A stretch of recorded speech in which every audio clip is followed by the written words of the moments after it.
Na parte 7 do nosso vídeo sobre o conflito de gerações, e que encerra a visão dos coroas sobre este tema, nós vamos abordar assuntos tais como cobrança pela companhia dos filhos, a onissapiência dos pais, a falta de tempo para a dedicação à família, a fuga de conflitos, o choque de valores e a necessidade de mudanças, o exemplo que nós, pais, damos aos nossos filhos, e vamos encerrar essa parte, então, com um poema muito bonito, denominado As Crianças Aprendem o que Vivem.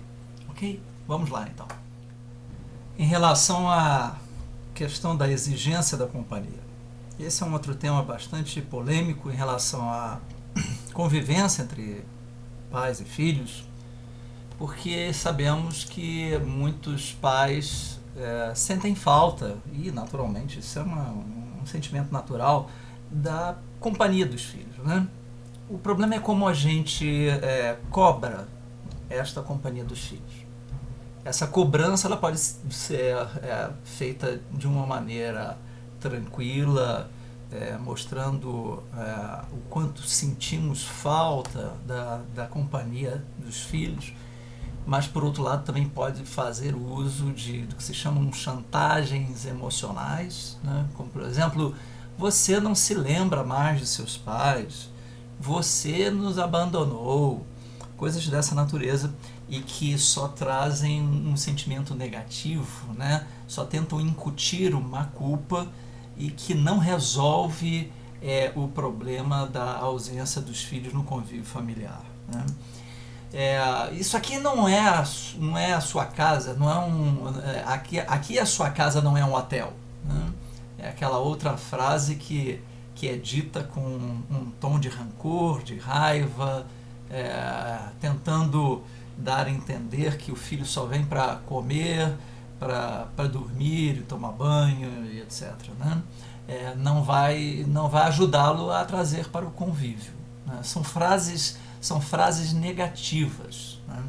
É importante a gente entender essa questão de ter a companhia, mas também está imbuída aí um sentimento de posse, de carência, fruto da ausência dos filhos, mesmo que seja por um propósito positivo, válido, que é a manutenção do convívio familiar.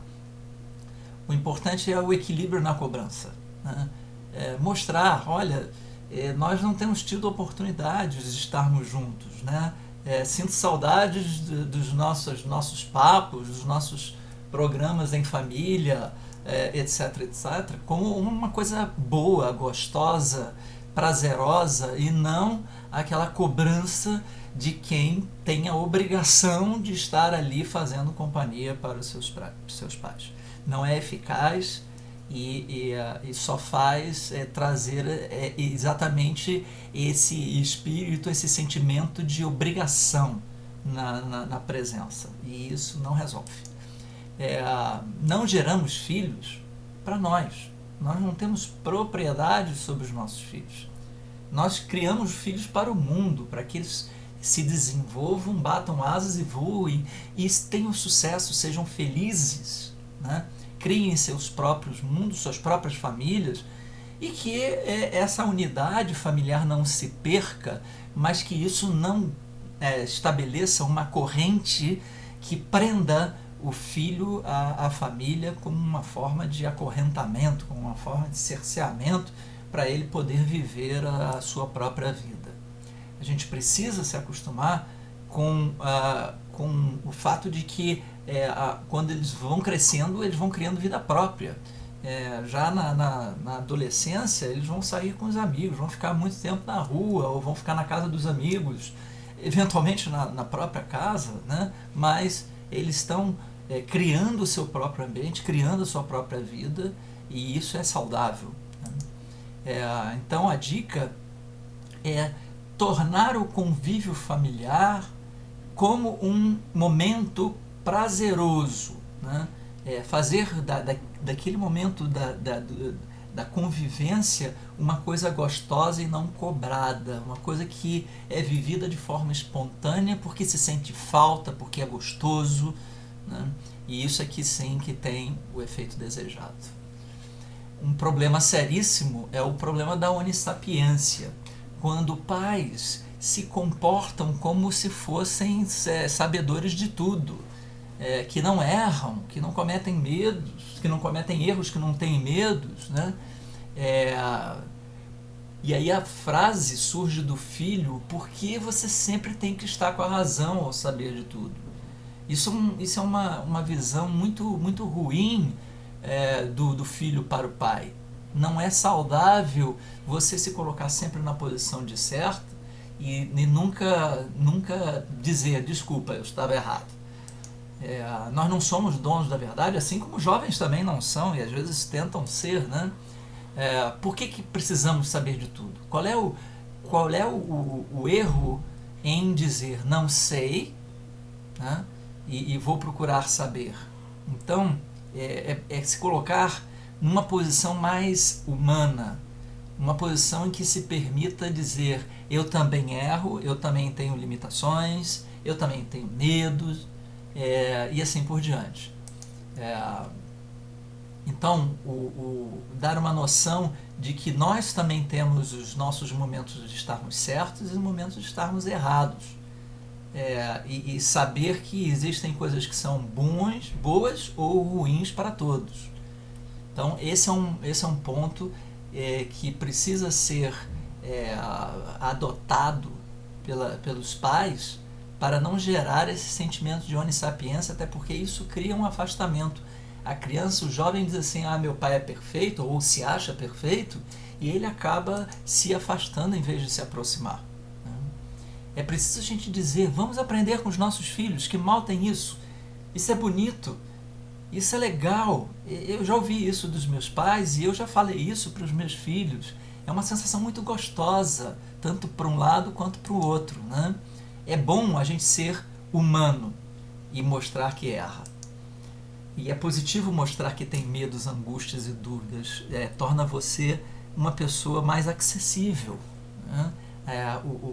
A criança, o jovem, ele vive medos, angústias, dúvidas, limitações, e se ele não vê essas mesmas coisas nos pais, eles vão dizer: eu nasci com defeito, ou com limitações que meus pais não têm. Meu pai não sente medo, minha mãe não sente angústia, e isso é ruim. Precisamos nos aproximar dos nossos filhos mostrando quão humanos nós somos também. Ou seja, o comportamento ideal é a transparência e a honestidade. São dois valores importantíssimos na relação com os nossos filhos. Bom, gente, isso parece que é uma síndrome, né, do século, né? Aliás, já vem do século passado e cada vez piora mais, que é a falta de tempo. Todo mundo reclama: não tenho tempo, não tenho tempo. Acho que todo mundo deveria fazer um curso de administração do tempo para perceber que todos nós temos 24 horas como todo mundo, né? E que o que a gente precisa saber é administrar bem esse tempo de maneira que a gente tenha tempo suficiente para todos os papéis importantes da nossa vida. Nós temos uma vida pessoal, né, familiar, social, profissional e até mesmo espiritual, e cada papel desse tem que ter um tempinho para ele, para que a gente possa estar completo dentro do nosso ser. Mas eu trabalho muito. Bom, se você trabalha muito, trabalhar é importante. Agora, se você trabalha demais, significa que os seus papéis de vida estão desequilibrados, porque se você está trabalhando em excesso, está faltando em alguma outra coisa. É preciso criar o equilíbrio, né? Então, não reclame que você não percebeu o que acontecia, ou que não viu seu filho crescer, ou que existe um abismo entre vocês, se falta tempo para você estar em convívio com eles, de entender o que está se passando na vida deles, de saber quais são os medos e angústias, limitações, tudo isso. Para isso precisa de tempo, né? E educar, a gente tem que lembrar, estar presente, acompanhar e amar, tem que estar junto. Se a gente pode amar à distância, mas o amor da presença ali, ao lado, do acompanhamento de perto, esse amor é essencial, esse amor é importantíssimo e precisa ter tempo para os diversos papéis de vida, né? Como eu falei, familiar, social, profissional, pessoal, espiritual e etc. Outra questão importante sobre o conflito das gerações é não fugir do conflito, né? Não empurrar a poeira para debaixo do tapete. Não querer entrar em conflito é gerador de grandes e futuros conflitos. A ausência do tratamento do conflito já gera um outro conflito, porque ele só tende a aumentar. E a gente sabe que educar não é fácil e precisa ter muita convicção, muita firmeza de propósito, né? Claro, sem carregar a teimosia de poder ser flexível em determinadas coisas e abrir mão de determinados valores, ou não abrir mão de valores, mas aceitar os valores dos outros. Essa tarefa de educação não é fácil. E quando a gente está diante de um problema muito difícil, a tendência do ser humano é de querer se afastar. E não adianta, porque o problema vai continuar lá. E é preciso encarar com coragem e tratar aquele problema para que ele não cresça. E também não adianta bancar o pai ou a mãe bonzinho, né? Não contrariando, deixando de intervir quando é necessário. Esse é o papel do pai, esse é o papel da mãe. Quando você sentir que precisa intervir, intervenha. Claro que há uma forma melhor de se intervir, sem violência, sem imposição. A intervenção não é imposição e nem a violência. A intervenção é você se aproximar e procurar participar do problema, né, com diálogo, com transparência, com honestidade, mas também procurando compreender as motivações, os sentimentos e todas as outras emoções vividas pelos nossos filhos. Então, limites são saudáveis e geram o sentimento de ser amado no filho. E a falta do limite forma pessoas sem caráter, egoístas e que não querem respeitar os outros. Então, nem tanto ao mar e nem tanto à terra, é preciso estar exatamente no ponto de equilíbrio. Isso é uma das coisas mais difíceis de se encontrar, o ponto de equilíbrio, onde está o limite que tem que ser imposto e onde está o limite do limite a ser imposto. Então, a recomendação é enfrentar a situação quando achar que deve enfrentar e não fugir.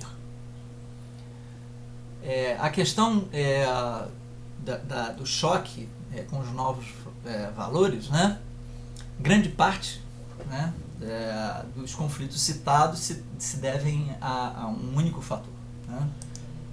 A incapacidade de aceitar e conviver com novos valores. É aquela questão, não quero mudar, não vou mudar, o meu valor é o correto, isso está errado, e isso é a pior postura que se pode ter na relação com outras gerações, seja a geração dos nossos pais ou a geração dos nossos filhos. É preciso ter flexibilidade, é preciso mostrar que está pelo menos disposto a ouvir e a aceitar que existe uma opinião diferente, né? E a gente tem que lembrar também que quando os nossos filhos são pequenos, nós somos o quê? Os seus exemplos. O pai fala, filho, cuidado por onde andas. E o filho responde, não se preocupe por onde andarei, pai, pois estarei seguindo os seus passos. Então, dar o exemplo é muito importante. Se seu filho te vê fazendo alguma coisa, ele vai achar que aquele herói que está fazendo aquilo, né, está fazendo certo. E, portanto, cuidado com os exemplos que você dá para o seu filho.